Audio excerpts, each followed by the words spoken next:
کہ یہ جو کہا جا رہا ہے کتابوں پہ بین لگایا جائے گا، تو آپ کو سب سے پہلے تو صحاح ستہ پہ بین لگانا پڑے گا، کیونکہ یہ وہ کتابیں ہیں جن کی وجہ سے رسول اللہ صلی اللہ علیہ وسلم کی ساری دنیا میں توہین ہو رہی ہے۔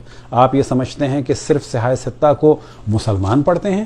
آپ نے اس کے ترجمے انگلش میں کیے ہیں، تمام دنیا میں جا رہے ہیں۔ اس وقت لوگ رسول اللہ صلی اللہ علیہ وسلم کی شخصیت کو منفی نگاہ سے دیکھتے ہیں اس صحاح ستہ کی وجہ سے۔ آپ یہ سمجھتے ہیں کہ عربی صرف آپ لوگ جانتے ہیں؟ آپ کو نہیں معلوم کہ مصر کے قبطی اور شام کے عیسائی اور لبنان کے عیسائیوں کے باقاعدہ ٹی وی چینلز چل رہے ہیں اور اس میں رسول اللہ صلی اللہ علیہ وسلم کی توہین ہوتی ہے؟ کس کتاب سے؟ کن کتابوں سے؟ صحاح ستہ سے ہوتی ہے۔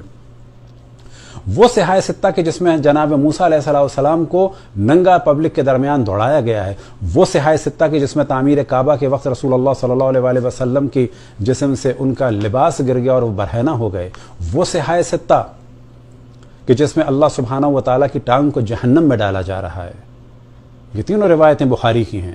وہ صحاح ستہ کہ جس میں اللہ سبحانہ و تعالیٰ کو امرت کہا جا رہا ہے، یعنی اس نوجوان لڑکے کی صورت میں ہے معاذ اللہ کہ جس کی داڑھی مونچھیں نہیں نکلی ہوئی۔ سوال یہ پیدا ہوتا ہے کہ آپ کی جرت کیسے ہوتی ہے توہین رسالت پر بات کرتے ہوئے؟ توہین رسالت کا قانون بہت اچھا ہے، لیکن اس کے دعوے دار اہل سنت نہیں ہو سکتے، کیونکہ آپ لوگوں کی کتابوں سے لکھا تھا انڈیا میں، آپ لوگوں کی کتابوں سے لکھی گئی تھی کتاب رنگیلا رسول۔ کیا کبھی آپ نے دقت کی کہ وہ کتاب کوئی ناول نہیں تھی؟ وہ آپ کی کتب سے منتخب کی ہوئی وہ روایات تھیں جو رسول اللہ صلی اللہ علیہ وسلم کی توہین میں بعض لوگوں نے ان کو نقل کیا۔